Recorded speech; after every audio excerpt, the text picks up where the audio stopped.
은혜 받으실 하나님 말씀은 시편 103편 8절에서 14절 말씀이 되겠습니다.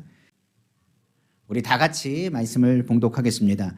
여호와는 긍휼이 많으시고 은혜로우시며 노하기를 더디하시고 인자하심이 풍부하시도다. 자주 경책하지 아니하시며 노를 영원히 품지 아니하시리로다. 우리의 죄를 따라 우리를 처벌하지는 아니하시며 우리의 죄악을 따라 우리에게 그대로 갚지는 아니하셨으니 이는 하늘이 땅에서 높음같이 그를 경외하는 자에게 그의 인자하심이 크심이로다. 동이 서에서 먼 것 같이 우리의 죄가를 우리에게서 멀리 옮기셨으며 아버지가 자식을 긍휼히 여긴 같이 여호와께서는 자기를 경외하는 자를 긍휼히 여기시나니 이는 그가 우리의 체질을 아시며 우리가 단지 먼지뿐임을 기억하심이로다. 아멘. 오늘 저는 여러분과 함께 시편 103편 8절에서 14절 말씀을 가지고 지금은 하나님의 긍휼을 구할 때라는 제목의 말씀으로 은혜 나누기를 간절히 원합니다. 우리가 아는 것처럼 지금 우리나라는 하나님의 긍휼이 절실하게 필요합니다. 이 땅의 나라와 민족, 특별히 한국 교회에 하나님의 긍휼하심이 임해야 되고 우리 성도님들의 가정에도 하나님의 긍휼과 그리스도의 안에서의 그 사업장 안에도 하나님의 긍휼이 넘쳐나기를 다시 한번 주님의 이름으로 축원합니다. 긍휼이란 성경에서 말한 것처럼 상대를 불쌍히 여기는 마음, 더 나아가 마음을 가엽게 여기는 마음, 돌보는 마음, 책임지는 마음을 담는 것이 바로 긍휼이라고 말합니다. 성경에서는 이 부분을 굉장히 많이 표현하고 있습니다. 그러다 보니 성경에서 보면 예수님이 지나갈 때 다윗의 자손 예수여 나를 불쌍히 여기소서, 여기서 얘기하는 긍휼히 여기소서, 하나님 나를 긍휼히 여기소서, 나를 잊지 마시고 아버지 하나님 긍휼하심 대로 서게 해달라고 외치는 대목들이 성경에 많이 기록되어 있습니다.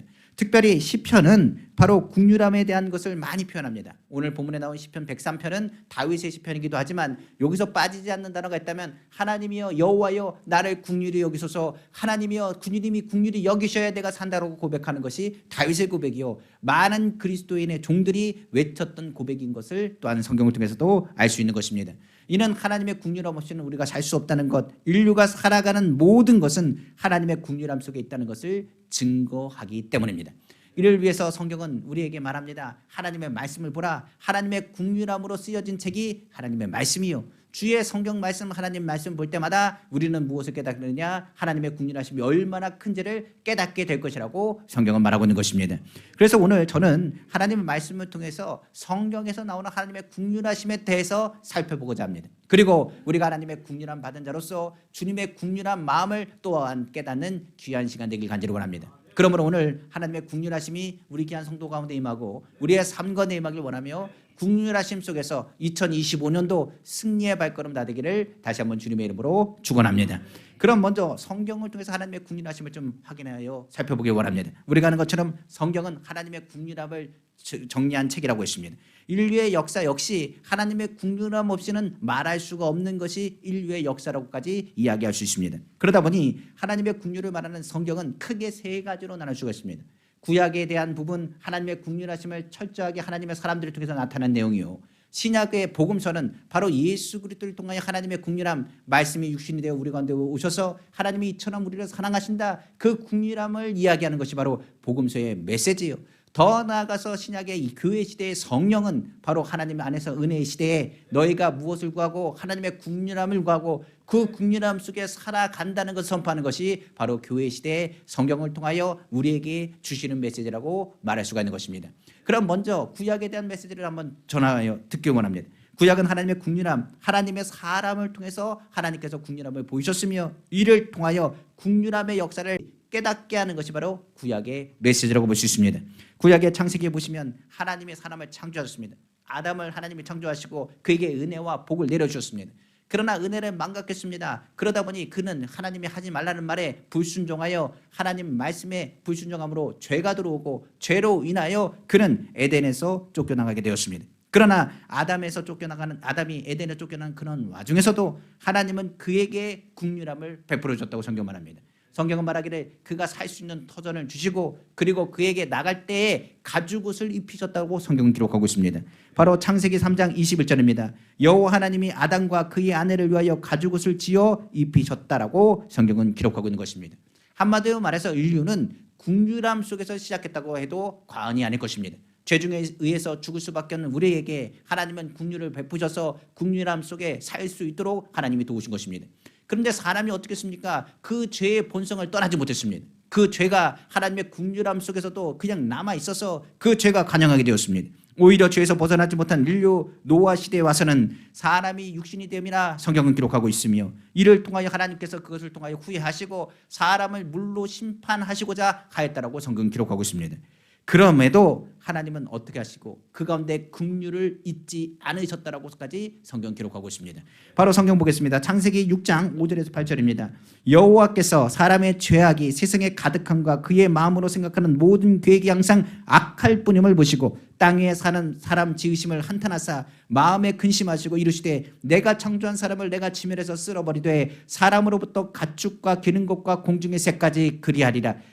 이는 내가 그것들을 지었음을 한탄하였음이라 하시니라. 그러나 노아는 여호와께 은혜를 입었더라. 성경은 말하고 있습니다. 여기에 은혜를 입었다는 말은 바로 긍휼함을 입었다는 것을 표현하고 있는 것입니다. 성경은 노아가 긍휼함을 얻은 것은 다른 것이 아니라 하나님을 경외하였기 때문이라 말하고, 하나님을 경외하는 노아에게 하나님은 긍휼함을 베푸셔서 노아의 가정을 살리시고 인류의 멸망을 하나님께서 긍휼함 속에 다시금 시작할 수 있도록 은혜를 베푸셨다고 성경은 말하고 있는 것입니다. 노아의 가족들이 사방으로 퍼져나가기 시작했습니다. 그러나 그들은 그 죄악을 벗어나지 못했습니다. 그 원죄를 벗어나지 못하고 죄의 속성이 자라나기 시작했습니다. 하나님께서는 물로 심판하지 아니겠다고 약속하시고 그들을 긍휼함 속에서 그들을 지켜주셨지만은 그들은 언어가 같고 생각이 악한지라 그들은 어떻게 하기 시작하느냐, 모여서 이제는 어떤 심판에도 우리가 견딜 수 있는 탑을 세우자라고 생각을 했습니다. 성경에 보면 탑을 엄청나게 높게 쌓으며 말하기를 우리가 하나님과 같이 올라가리라 이야기했던 그들의 외침을 성경 기록하고 있습니다. 그들이 생각하는 것이 악하였습니다. 그들은 말했습니다. 물이 아무리 찬다 할지라도 이곳까지 물은 차오지 못할 것이다. 오히려 하나님의 물로 심판하신다고 할지라도 우리는 물에 잠기지 않은 큰 성을 쌓자, 높이 쌓자라고 그들은 생각을 했습니다. 그러나 하나님은 그것을 보시고 비웃으셨습니다. 그리고 나서 바벨탑을 허무시고 그들의 언어를 혼잡해 하시고 사방으로 흩트러 하여 주신 것입니다. 그럼에도 하나님은 긍휼을 잊지 않으셨습니다. 그럼에도 인류가 하나님을 찾을 수 있도록, 하나님을 믿을 수 있도록 한 사람을 택하시기 시작했습니다. 그 사람을 부르셔서 약속하셨습니다. 내가 너에게 복주고 복주리라고 말씀하셨습니다. 그 사람이 누구냐? 믿음의 조상 바로 아브라함입니다. 창세기 12장 2절에 내가 너로 큰 민족을 이루고 내게 복을 주어 내 이름을 창대하게 하리니 너는 복이 될지라 성경은 말하고 있는 것입니다. 아브라함을 택하셨습니다. 그리고 나서 그에게 긍휼함을 보여줬습니다. 아브라함은 처음부터 믿음의 조상이 아니었습니다. 오히려 그는 굶주림 때문에 염려하고 걱정해서 오히려 애굽으로 피신했던 사람이 누구냐? 바로 아브라함입니다. 더 나아가서 아내를 자기의 누이라고 얘기하며 자신의 생명을 보존하려고 했던 모습 또한 성경 기록하고 있으며, 그리고 아들을 주신다고 약속함에도 불구하고 그것을 잘 믿지 못해서 이스마엘까지 낳았던 사람이 누구냐? 아브라함입니다. 그럼에도 하나님은 긍휼을 베푸셨습니다. 그리고 하늘의 별을 보게 하시고 땅의 모래알을 보게 하시면서 내가 너에게 복주리라 긍휼을 베푸리라고 말씀하시고 그에게 이삭을 선물로 줬다고 성경은 말하고 있는 것입니다. 그래서 아브라함을 통해서 이삭을 낳게 하시고 이삭을 통해서 야곱을 낳게 하시고 야곱을 통해서 누구의 이름을 얘기하겠느냐? 이스라엘이라는 이름을 받게 하셨습니다. 야곱은 연약한 자였습니다. 그러나 야곱에게 하나님의 긍휼을 베푸셔서 그로 하여금 이스라엘이라는 이름을 받게 하셔서 하나님의 민족을 세우게 하셨다라고 성경은 말하고 있습니다. 이스라엘은 하나님을 섬기고 하나님께 예배하고자 노력을 했습니다. 그러나 그의 모습과 그의 생각들이 하나님 앞에 마음에 맞지 않는 부분들이 많이 있었습니다. 그러나 하나님은 긍휼을 베푸셨습니다. 그리고 이스라엘 야곱이 고난당할 것을 미리 아시고 요셉이라는 아들을 예비하셔서 그를 통하여 가문 가운데 이스라엘을 건지시는 계획을 하나님께서 예비해 주셨습니다. 하나님은 요셉을 통하여 하나님의 긍휼함을 베푸셨습니다. 성경에 말하기를 야곱의 형제들이 악하였지만은 악을 선으로 바꾸사 하나님의 뜻을 이루게 하셨다고 성경은 말하고 있는 것입니다. 마찬가지로 하나님은 미리 가셔서 모든 것에 은혜를 베푸셨습니다. 애굽의 총리가 되게 하셔서 오히려 굶주렸고 목마른 이스라엘의 살리신 일들이 성경에 기록되어 있습니다. 애굽에서 이스라엘은 장성하기 시작했습니다. 그 수가 불어나기 시작했습니다. 애굽은 그들을 향하여 시기하기 시작했습니다. 그들이 강해지는 것을 두려워해서 애굽은 그들을 종살이하기 시작했습니다. 그들을 종으로 부리기 시작했습니다. 그들은 괴로웠습니다. 그러자 그들은 외치며 하나님께 부르시기 시작했습니다. 하나님 너무나 심입니다. 너무나 어렵습니다. 하나님 우리를 불쌍히 여기시고 긍휼히 여겨달라고 외치기 시작한 것입니다. 그때 성경은 말하기를 하나님께서 그들의 부르는 소리가 상달되어 들었다라고 말씀하시고 하나님의 언약을 기억하시고 그들을 건지시기로 작정하셨다라고 성경 기록하고 있습니다. 바로 출애굽기 2장 23절에서 25절입니다. 여러 해 동안 애굽 왕은 죽었고 이스라엘 자손은 고된 노동으로 말미암아 탄식하며 부르짖으니 그 고된 노동으로 말미암아 부르는 소리가 하나님께 상달된지라. 하나님이 그들의 고통 소리를 들으시고 하나님이 아브라함과 이삭과 야곱에게 세운 그의 언약을 기억하사 하나님이 이스라엘 자손을 돌보셨고 하나님이 그들을 기억하셨더라 성경 말하고 있습니다. 여기서 돌보셨다, 기억하셨다는 얘기 뭡니까? 바로 국률함을 우리에게 베푸셨다는 걸 말한 것입니다. 오늘 하나님이 우리를 돌봐주십니다. 하나님이 우리를 기억하셔서 우리를 부르셨습니다. 그것이 하나님의 국률함 속에 있다는 것을 성경은 우리에게 가르치고 있는 것입니다. 이를 통하여 모세라는 한 사람을 세우셔서 출애굽하는 일들이 일어나기 시작했습니다. 홍해가 갈라졌습니다. 그들은 여호와를 찬양하니 높고 영원하시니요 말 같은 대로 바다로 던졌네 하나님을 기뻐하고 찬양하며 그들은 기쁨 가운데 홍해를 건너갔습니다. 그런데 이것이 웬일입니까? 그 앞에 나온 것은 바로 그들 앞에 광야가 펼쳐져 있었습니다.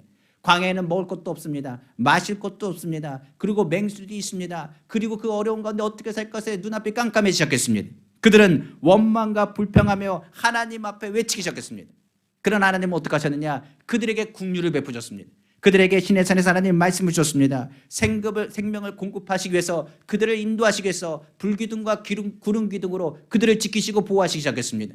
하나님은 국률이 많으셨습니다. 그들이 그렇게 얘기함에도 불구하고 그들에게 만나 메추라기를 먹이시고 반석에서 물을 내시며 진노 가운데도 그들에게 국률을 베푸셨다라고 성경은 말하고 있습니다.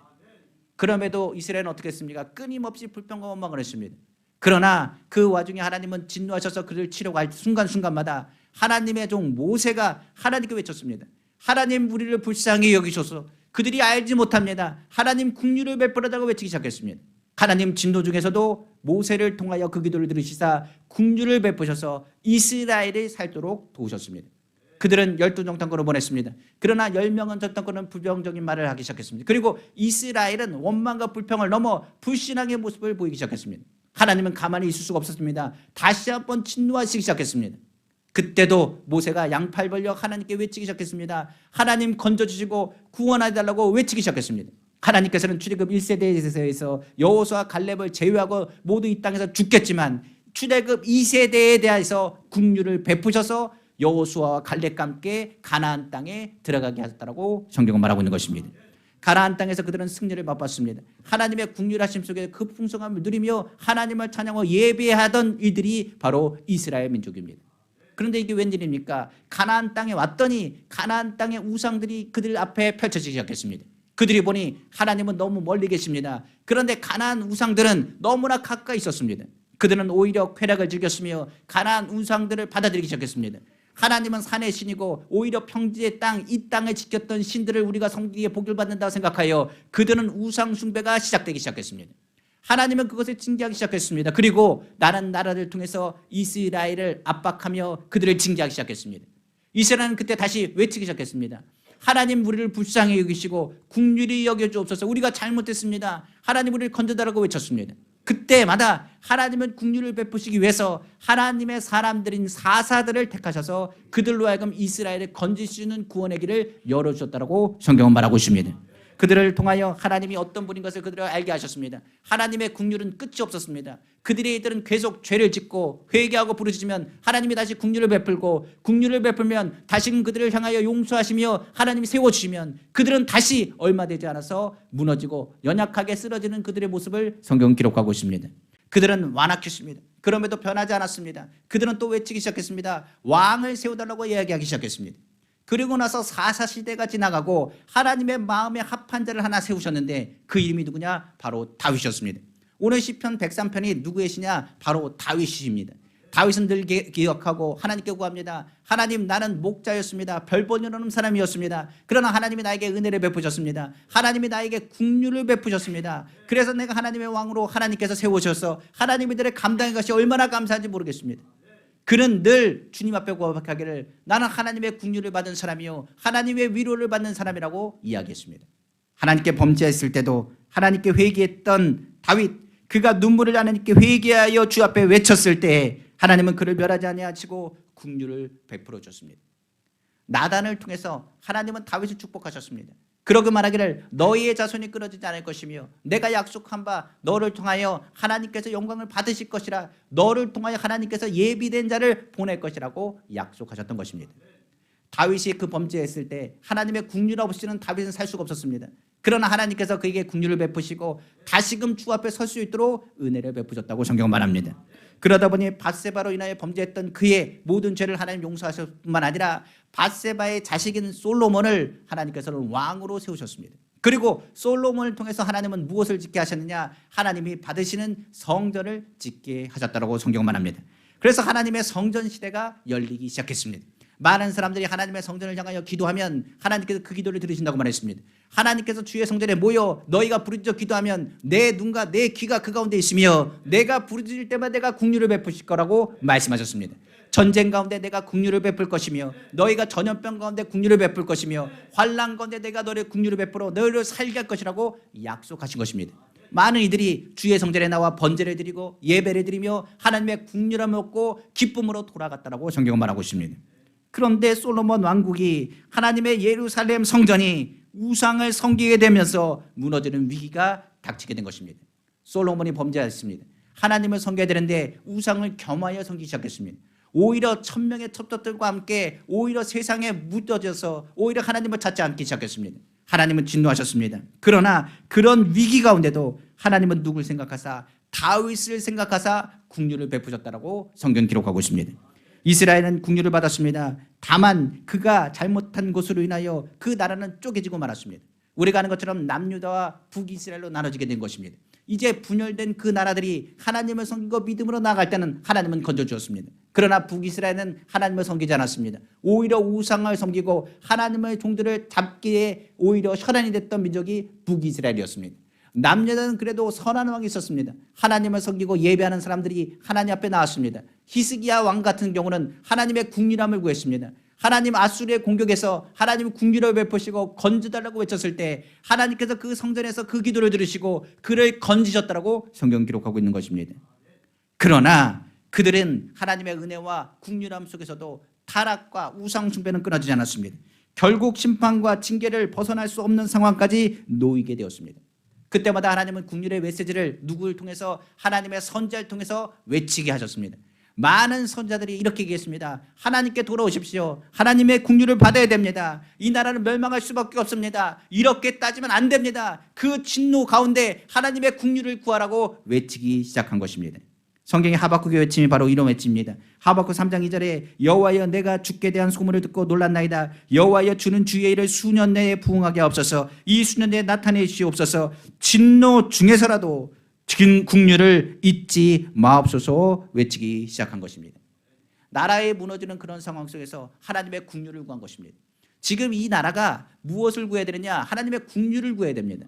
한국교회뿐만 아닙니다. 우리 가정, 환경 모든 삶에도 하나님의 국률함이 없이는 우리가 살 수 없다는 것을 우리는 알아야 되는 것입니다. 성경의 많은 선지자, 특별히 에스겔도 이렇게 외쳤습니다. 에스겔 18장 30절에 주 여호와의 말씀이니라. 이스라엘 족속아 내가 너희 각 사람이 행한 대로 심판할지라. 너희는 돌이켜 회개하고 모든 죄에서 떠날지어다. 그리한즉 그것이 너희에게 죄악의 걸림돌이 되지 아니하리라. 성경은 말하고 있는 것입니다.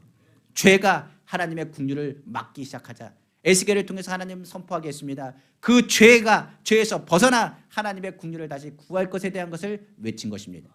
그러나 남유다 사람들은 그걸 깨닫지 못했습니다. 오히려 말합니다. 하나님의 성전 예루살렘 성전이 어찌 무너지리요. 예루살렘 성전을 그들은 우상과 같이 섬기기 시작했습니다. 유다 지파가 어찌 무너지리요. 다윗의 가문은 절대 무너지지 않는 그 말씀을 붙잡으면서 그들은 말합니다. 어찌 이 성이 무너지고 다윗의 가문이 무너질 수 있느냐. 절대로 예루살렘 성전은 무너지지 않는다고 말했습니다. 그러나 하나님은 진노하셨습니다.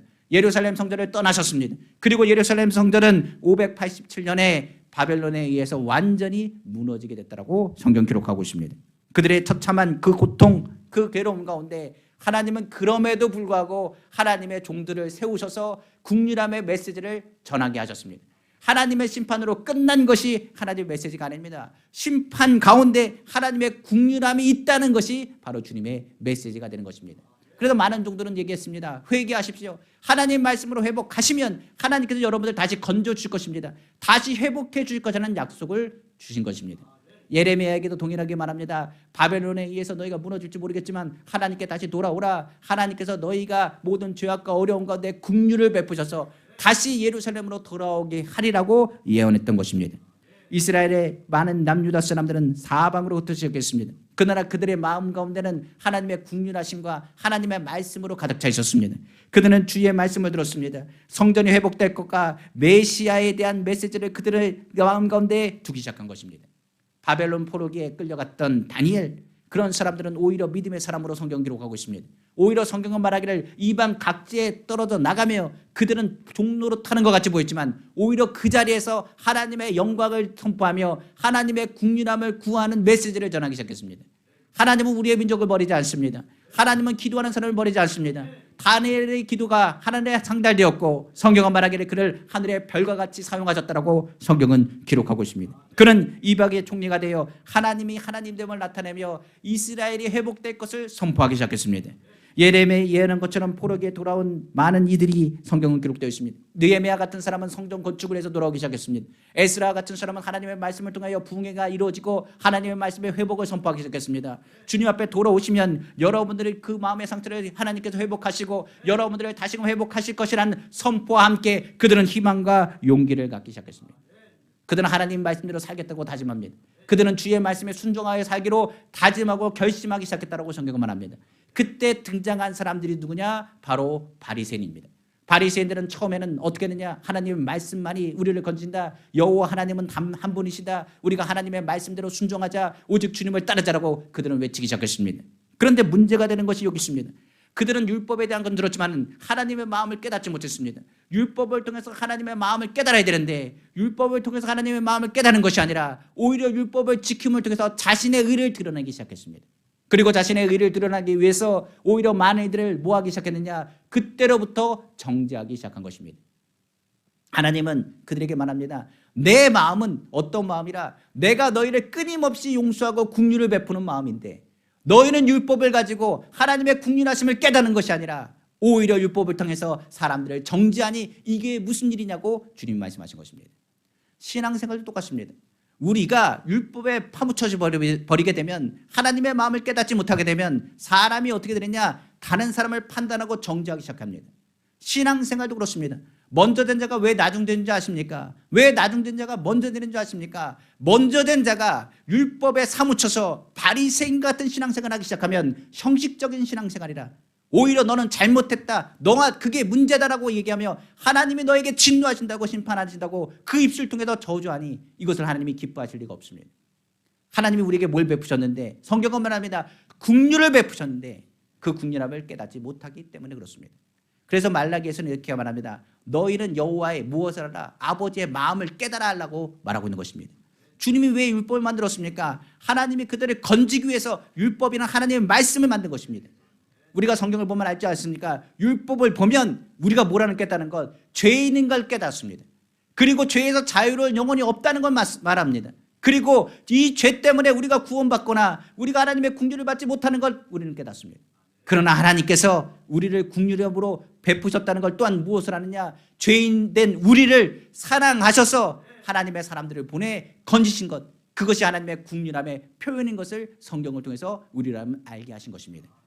하나님은 그러므로 구약에서는 끊임없이 긍휼을 베푸셨습니다. 끊임없이 인애를 베푸셨습니다. 그러나 구약의 마지막은 마지막 주님의 메시지는 하나님의 마음을 알라 아버지께로 돌아가는 메시지만 남겼을 뿐이었습니다.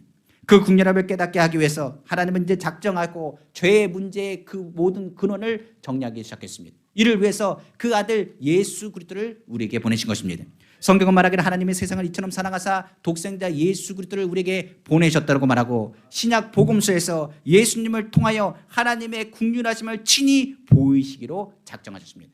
성경은 말합니다. 다른 것 다 필요 없다. 너희가 예수 그리스도를 믿으면 너희는 어떻게 되리라? 하나님의 긍휼함을 받을 것이라고 말씀하신 것입니다.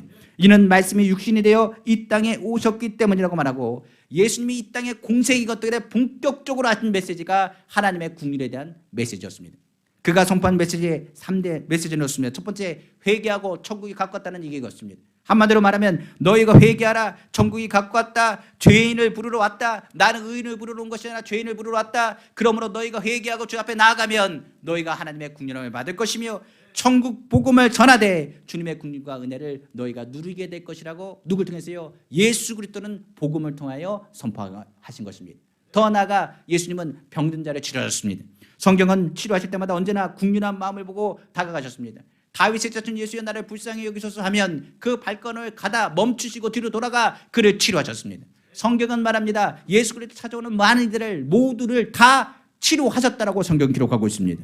특히 귀신을 쫓아내며 죽은 자를 살리시며 병든 자를 치료하신 그 하나님은 죽은 자의 하나님이 아니라 산 자의 하나님이요 그 하나님의 국민하심을 예수 그리스도의 치유 사역을 통해서 나타내 보이신 것입니다.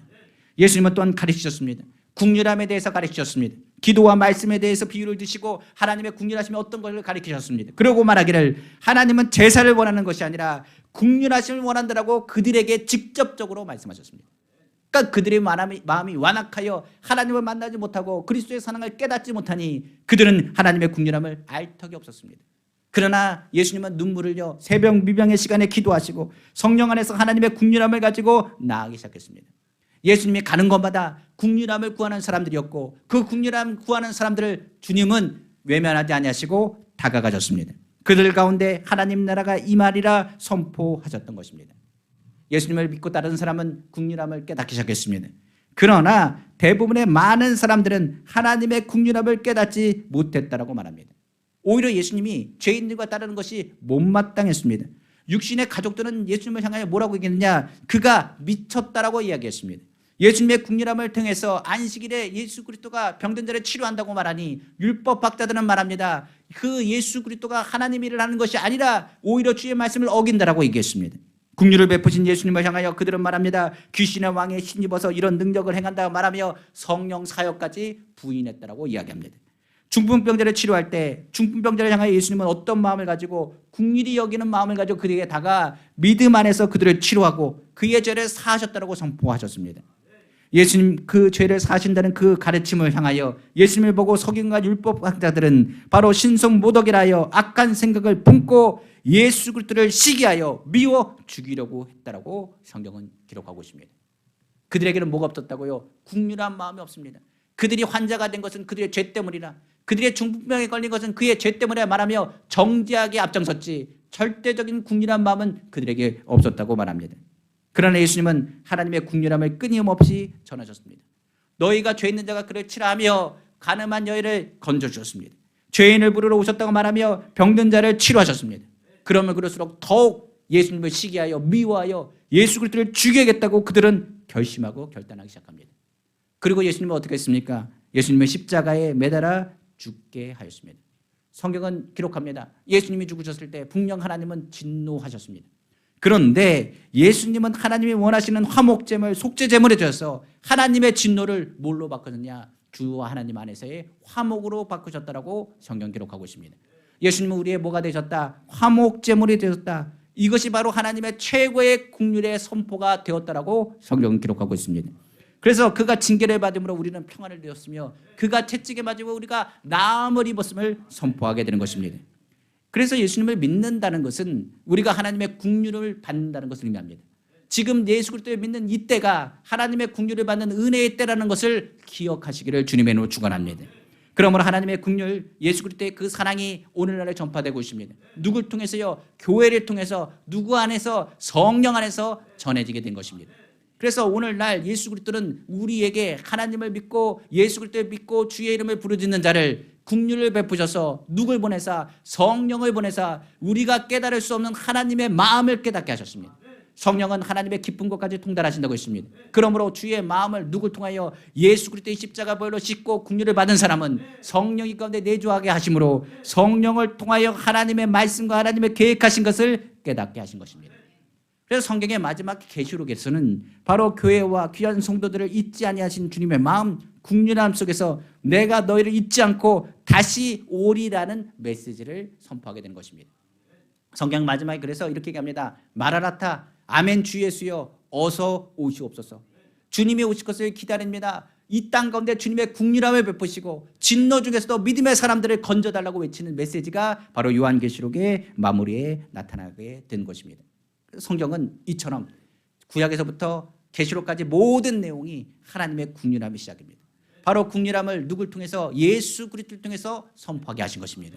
그래서 성경을 국률함을 여기는 국률함을 적어놓은 책이라고 말하고, 다른 말로는 예수 그리스도를 증거하는 책이라고 말하며, 이것을 하나로 이야기할 때 바로 하나님의 국률하심을 받는 자가 보는 책이 하나님의 말씀인 성경이 되게 되는 것입니다. 이처럼 하나님은 국률함을 우리에게 허락하시고 하나님의 사랑을 그의 십자가를 통하여 우리에게 증거하셨습니다. 그러므로 예수의 피로 씻고 오늘 주의 이름을 부르는 자는 하나님의 국률함을 받습니다. 그 국률함을 통하여 하나님의 일들을 감당할 수 있도록 오늘도 은혜를 베푸신 것입니다. 이처럼 성경은 우리에게 말합니다. 하나님의 국률함을 받으라. 그리고 그 국률함을 받고 국률함 속에 살 것을 성경은 말하고 있는 것입니다. 그러면 오늘 말씀 속에서 우리가 기억해야 됩니다. 성경이 말하는 하나님의 국률을 받고 누리려면 우리는 어떻게 해야 되겠습니까? 오늘 우리는 성경 전체를 한번 봤습니다. 전체의 내용은 뭡니까? 하나님의 국률함을 받으려면 첫째, 우리가 다른 것 없습니다. 둘째도 다른 것 없습니다. 셋째도 다른 것 없습니다. 오직 하나님을 경외하고 예수 이름 안에서의 철저한 회개가 필요합니다. 나라와 민족을 해서 국률을 구한다면 뭐가 우선순위해야 되느냐? 죄인인 것을 깨닫고 하나님의 국률함을 구해야 하나님의 국률함을 얻게 되는 것입니다. 여기서 경외라는 말을 씁니다. 오늘 본문에도 얘기하지 않습니까? 경외라는 말을 씁니다. 경외라는 것은 공경과 두려워하는 뜻이라고 이야기합니다만 단순히 두려움을 이야기하는 것이 아닙니다. 성경이 말하는 경외는 하나님을 인정하고 더 나아가 그를 존경하며 우리를 창조하시고 모든 것에 심판하시는 이심을 믿는 것입니다. 죄인을 심판하시는 분, 그 영혼까지 멸하시는 분이 누구시다? 하나님인 것을 인정하는 사람이 하나님을 경외합니다. 한마디로 얘기하면 이렇습니다. 바리새인은 하나님을 경외하지 않습니다. 그 바리새인들이 기도를 이렇습니다. 하나님, 나는 주님 앞에 당당합니다. 하나님, 나는 주님 앞에 의를 행합니다. 그가 자랑하여 골목마다 돌아다니며 내가 주님의 의를 나누는 사람이라고 선포하는 사람이 바리새인이었습니다. 그러나 세리는 감히 얼굴을 들지 못합니다. 고개를 숙여 말하기를 주님, 나는 죄인입니다. 나를 불쌍히 여겨주옵소서. 주님, 나를 건져달라고 외치며 기도하기 시작합니다. 바리새인 기도에는 회개가 없습니다. 그러나 세리의 기도는 철저한 회개가 담겨져 있습니다. 성경에 예수님께서 말씀하십니다. 누구의 기도를 하나님이 들으셨겠느냐? 바리새인의 기도가 아니라 성경은 말하기를 세리의 기도라고 말합니다. 바리새인의 기도에는 회개가 없기 때문에 국률함을 받을 수가 없습니다. 그러나 세리의 기도에는 하나님을 향한 국률함을 구하는 기도기에 하나님의 국률함을 얻게 되는 것입니다. 하나님은 국률이 많으신 분입니다. 죄에 따라 처벌하지 않습니다. 우리의 죄가 주홍같이 불더라도 그대로 판단하신다고 하면 우리는 모두 죽을 수밖에 없습니다. 그러나 죄에 대해서 판단하지 아니하시고 경책하지 아니하시고 노하기를 더디하시고 그대로 갚지 아니하신다고 성경 기록하고 있습니다. 오늘 본문이죠. 시편 103편 8절에 10절입니다. 여호와는 국률이 많으시고 은혜로우시며 노하기를 더디하시고 인자심이 풍부하시도다. 자주 경책하지 아니하시며 노를 영원히 품지 아니하시리로다. 우리의 죄를 따라 우리를 처벌하지는 아니하시며 우리의 죄악을 따라 우리에게 그대로 갚지는 아니하셨으니. 하나님을 경외하는 자는 이걸 분명히 알아야 됩니다. 율법은 우리가 죽을 수밖에 없다는 것과 우리가 죄인인 것을 깨닫게 합니다. 그래서 우리에게 뭐가 필요하다는 걸 깨닫게 하느냐? 하나님의 국률함 없이는 우리가 살 수 없다는 걸 깨닫게 합니다. 그러나 율법이 그것만 얘기합니까? 하나님의 말씀은 하나님은 노하기를 더디하시고 국률이 풍성하신 분이기에 너희가 죄에 대해서 자복하고 자백하여 주 앞에 나아가면 하나님께서 용서하시고 그 죄의 모든 것을 하나님께서 청산하여 주신다고 약속하신 것입니다. 하나님을 경외하는 자 하나님의 인자의 크심을 압니다. 아버지가 자식에게 국률을 베푸듯이 하나님을 인정하고 회개하는 자에게 국률을 베푸시기 원하며 우리가 연약한 존재인 것을 아시고 먼지와 같이 연약하여 우리가 부족한 존재인 것을 하나님은 누구보다도 잘 아시기 때문이라고 성경은 말하고 있는 것입니다. 시편 103편 11절에 14절입니다. 이는 하늘이 땅에서 높은 같이 그를 경외하는 자에게 그의 인자심이 크심이로다. 동이 서에서 먼 것 같이 우리의 죄가를 우리에게서 멀리 옮기셨으며 아버지가 자식을 국률이 여긴 같이 여호와께서는 자기를 경외하는 자를 국률이 여기시나니 이는 그가 우리의 체질을 아시며 우리가 단지 먼지뿐임을 기억하심이로다. 성경은 말하고 있는 것입니다. 하나님은 우리에게 큰 긍휼을 누굴 통해서요? 예수 그리스도를 통해서 보내어 베푸셨습니다. 예수의 피로 우리의 모든 죄를 씻을 뿐만 아니라 예수의 피가 우리가 하나님 보좌 앞에 나아갈 수 있는 담력을 갖고 나아가 하나님 앞에 긍휼을 구하고 하나님 앞에 회개하면 주님이 들으시고 우리를 은혜 베푸신다고 성경은 말하고 있는 것입니다. 그러므로 우리는 예수님을 통해 하나님의 긍휼을 받습니다. 더 구체적으로 말해 예수 그리스도의 이름으로 회개하는 자는 하나님의 긍휼을 받고 하나님의 긍휼을 받는 유일한 길이 예수 그리스도밖에 없다는 것을 깨닫게 되는 것입니다. 그래서 성경은 하나님의 긍휼을 설명하는 책임과 동시에 성경은 누구에 대한 메시지를 담고 있느냐? 오직 예수 그리스도에 대한 메시지를 담고 있는 것입니다. 성경은 하나님을 경외하고 예수 그리스도를 의지하며 하나님의 긍휼을 받는다 말합니다. 그러므로 마지막 때 가장 어두운 시기에 너희는 하나님의 긍휼을 받기 위해서 주의 이름을 부를 것을 성경은 말하고 있습니다. 우리가 예수 안에 있으면 하나님의 긍휼을 받습니다. 긍휼을 받는 사람은 긍휼함을 누려야 됩니다. 성경은 다시 한번 우리에게 말합니다. 성령은 우리에게 예수님을 생각나게 하며 말하기를 너희가 이제 진정한 회개에 하나님을 바라봐야 될 것 아니겠는가? 긍휼히 여기는 자가 되라. 내가 너희의 긍휼을 베풀어 쓴 것처럼 너희가 긍휼히 여기면 너희가 하나님의 긍휼함을 받을 것이라고 성경은 말씀하고 있는 것입니다. 우리는 하나님의 자녀가 될 수 있는 은혜를 하나님의 긍휼함 속에서 받게 되었습니다. 예수님의 십자가 보혈로 하나님의 은혜가 그 긍휼함을 말하며 우리에게 주님의 마음을 허락해 주시는 것입니다. 그래서 진정한 회개는 하나님께 돌아오는 것, 단지 돌아오는 것이 아니라 주님의 마음을 이해하고 깨달아 긍휼함을 베풀 수 있어야 됩니다. 삭개오가 예수님을 만났습니다. 그리고 나서 긍휼한 마음을 가지고 이웃에게 다가갑니다. 회개는 주님을 바라보고 주님의 용서받은 것이며 이것으로 멈추는 것이 아니라 이웃을 용서하고 긍휼을 베푸는 데까지 나아가야 됩니다. 영서와 더불어 성령 안에서 살리는 일, 그것을 통하여 긍휼함을 가지고 사랑으로 섬겨야 되는 것을 의미하는 것입니다. 우리가 아는 것처럼 우리는 2025년도 어두운 시기라고도 많이 이야기합니다. 그러나 이런 어려운 시기에 우리는 긍휼함을 가지고 오히려 영혼 살리는 복음에 대한 메시지를 가지고 살아야 됩니다. 우리가 보는 사람들마다 어떤 마음을 주님 갖게 해달라고 말하느냐? 주님이 나를 불쌍히 여기시고 긍휼을 베푸신 것처럼 우리 또한 어떤 마음을 가지고 그들에게 다가가야 되느냐? 긍휼한 마음을 가지고 다가가야 됩니다. 남편을 보고 긍휼한 마음을 가져야 됩니다. 아내를 보고 긍휼한 마음을 가져야 됩니다. 부모님이 살아계시면 부모님을 향하여 긍휼한 마음을 가져야 됩니다. 자녀들을 바라보면 자녀를 향하여 긍휼한 마음을 가져야 됩니다. 선을 행하되 낙심하지 않도록 힘을 주시고 그이들을 감당할 수 있는 주님의 마음을 회복하시기를 다시 한번 주님의 이름으로 축원합니다. 말씀을 마치겠습니다. 오늘날 우리가 나는 이 땅은 긍휼함이 사라지고 있습니다. 사랑이 식어가는 시대라고도 말하고 있는 것입니다. 점점 갈수록 사람들의 마음은 냉랭해지기 시작했습니다. 긍휼을 베푸는 사람 점점 사라지고 있습니다. 긍휼을 베푸는 것을 어리석다라고 얘기하는 사람도 있습니다. 시대가 악하다 보니 긍휼함이 사라지니 세계 각처에서는 하나님의 진노와 징계가 나타나기 시작했습니다. 우리가 그럴수록 우리는 어떤 마음을 가지라고요? 긍휼한 마음을 가집시오. 예수 그리스도를 믿지 않는 사람을 향해서는 긍휼한 마음을 가지십시오. 그 사람이 나를 핍박하는 자를 향해서 긍휼한 마음을 갖기를 간절히 원합니다. 성경을 보면 아브라함을 생각하사 긍휼히 여기사 누구요? 조카 롯을 구원하셨다고 말합니다. 다윗을 생각하사 긍휼히 여기사 이스라엘을 살리셨다라고 이야기합니다. 성경은 말하죠. 예수 그리스도를 우리에게 보내셨습니다. 오늘날 누구를 생각하사 우리가 긍휼을 받는 것은 그 아들 예수 그리스도를 하나님께서 생각하사 하나님의 긍휼을 우리 가운데 흐르게 하신 것입니다. 오늘 예배는 하나님의 긍휼이 흐르는 자리입니다. 우리가 기도하고 구할 때 주님의 긍휼하심이 우리를 거쳐간다면 회개는 우리 안에 하나님의 긍휼을 품고 있는 것입니다. 우리의 눈이 주님의 마음을 품어 마지막 때에 주님의 긍휼함을 누리고 그림의 긍휼함을 받으며 정직한 예배 하나님께 회개와 긍휼함을 나누는 우리 귀한 성도 다 되기를 다시 한번 주님의 이름으로 축원합니다. 기도하겠습니다.